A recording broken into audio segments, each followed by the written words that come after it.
Alors on est ici sur le stand de la RATP, je suis en compagnie de Marie-Édith Carrera, bonjour. Bonjour. Vous êtes responsable formation et vous intégrez de plus en plus des solutions qui embarquent de l'intelligence artificielle, de la réalité étendue, virtuelle, augmentée. Et on est aussi en compagnie de Julien Cazarin. Bonjour Julien.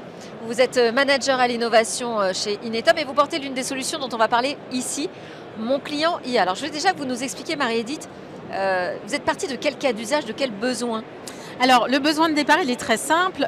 Pour nous, l'objectif, c'était vraiment de permettre à nos agents RATP qui sont au contact des clients de simuler des interactions avec des clients qu'ils peuvent avoir au quotidien. Les simuler pour se préparer à répondre à quoi? À des situations critiques, difficiles? Entre autres, évidemment, donc il est toujours très simple en fait de gérer un achat de tickets, de titres de transport. Le faire quand le client est énervé, agressif et qu'on est stressé, c'est bien de s'y être préparé. Et c'est là que en fait, la solution d'Inetom a toute sa plus-value. Et alors, une fois que vous vous apercevez que vous avez ce besoin-là de simuler ces relations avec les usagers, vous partez dans quelle direction pour trouver la bonne technologie? Alors, ce qui nous a intéressé, c'est vraiment de se dire, on veut aller au-delà en fait du simple jeu de rôle que je pourrais avoir en fait entre deux humains, un apprenant et le formateur. D'une part parce qu'il existe des biais cognitifs dans ce genre de situation d'apprentissage. On s'est dit, l'IA aura ici tout son intérêt, puisque l'IA, par définition, ne va pas me traiter différemment d'une autre personne. Et du coup, on peut aller, par exemple, sur des situations où les clients est agressif, plus ou moins bienveillant. Donc là, on se dit, à l'intelligence artificielle, alors vaste choix. Aujourd'hui, il y a énormément de solutions sur le marché. Donc vous vous tournez vers un spécialiste, vous allez voir Inetom, j'imagine que c'est comme ça que ça se passe. Exactement. Et du côté de l'innovation, alors comment vous prenez en charge ce type de dossier? Parce que je ne sais pas si on a précisé, donc le nom de cette solution, c'est Mon client IA. L'idée, c'est vraiment de travailler sur la relation avec les usagers. On est sur un service public. Comment est-ce que vous abordez ce sujet à l'innovation? Alors, mon client IA, c'est le nom du projet chez RATP. Chez Inetom, la solution s'appelle Virtual Human. Et justement, on travaille sur la réalité virtuelle, nous, depuis plus de 8 ans au sein des équipes innovation. Et on a créé, depuis l'arrivée de l'IA générative, cette solution avec comme focus fait de donner une autonomie aux équipes pédagogiques, justement, pour d'un prompt, en décrivant une situation, pouvoir la simuler. C'est-à-dire qu'on va créer son personnage en le décrivant par du texte, et ça va permettre ensuite de mettre en situation les personnes en donnant vie à la situation au travers d'un avatar qui est animé, qui va avoir des émotions. Donc en fait, il y a une sorte de pré-prompt dans ce Human Virtual, déjà une pré-programmation, et ensuite le client, votre client RATP par exemple, a complètement la main pour le programmer? Oui, exactement. Il y a un premier prompt et puis qui est de notre côté, qui est technique, et on va un peu comme un prompt à trous.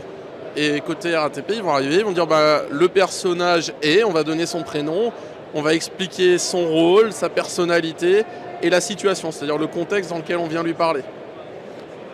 Et ça suffit à créer un échange qui est réaliste et qu'on va retravailler progressivement pour arriver à une mise en situation qui est ultra crédible et qui peut durer plusieurs minutes.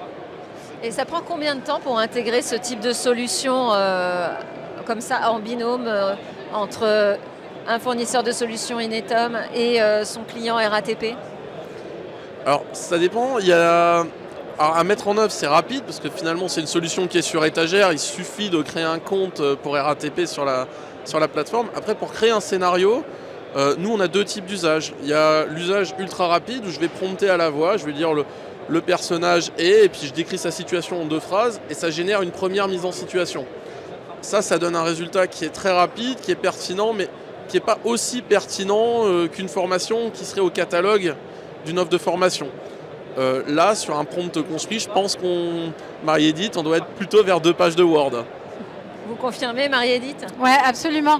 Alors, ce qu'on apprécie beaucoup en fait avec la solution Inetom, c'est qu'effectivement, moi j'ai la casquette ingénierie pédagogique sur la technologie, même si ça m'intéresse, c'est pas mon métier.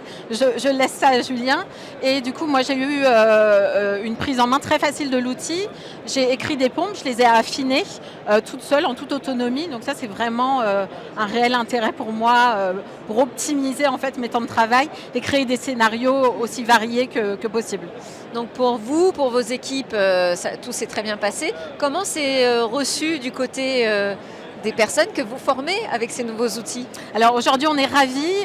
On est arrivé au bout de l'expérimentation, l'a testé auprès des attachements dans nos BU, auprès des lignes de métro, des conducteurs.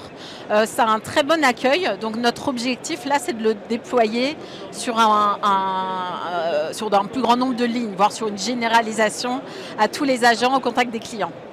Parce que tout ce qui est sujet sur l'adoption, l'acceptabilité de ces solutions en interne, ça fait partie des sujets que vous devancez, j'imagine, aussi à l'innovation. Alors oui, complètement, l'acceptation, on le sait, c'est clé dans l'adoption des technologies. Et je pense que l'arrivée de l'IA générative, en tout cas c'est ce qu'on constate chez Inetum, dans nos équipes, a vraiment changé la donne aussi sur l'acceptation et l'adoption de la réalité virtuelle. Parce que avant, on avait les manettes, on devait expliquer aux gens comment s'en servir, c'était quand même très compliqué, très différent d'un ordinateur. Là, finalement, on met le casque sur la tête, on est face à quelqu'un et il suffit de parler. Donc le fait que tout soit vocal, qu'on ait une conversation fluide, c'est vraiment ça qui est au cœur de l'acceptation. Et puis aussi le côté émotionnel. Parce que finalement, on va voir aussi sur l'avatar qui réagit, qui a son expression qui change en fonction de son humeur, de s'il est content, de s'il est moins content de votre réponse. Et ça aussi, je pense que ça amène beaucoup d'engagement pour l'utilisateur. Exactement. Oui, parce qu'en plus, il y a l'apport de la réalité virtuelle. Exactement. Donc ça, c'est vraiment un autre pilier de cette solution qui est vraiment extrêmement profitable parce qu'en plus de l'engagement cognitif, on a de l'engagement émotionnel qui est extrêmement en fait, important dans la réalisation d'apprentissage et dans le développement des compétences. Merci beaucoup à tous les deux. Merci beaucoup Delphine. Merci Julien.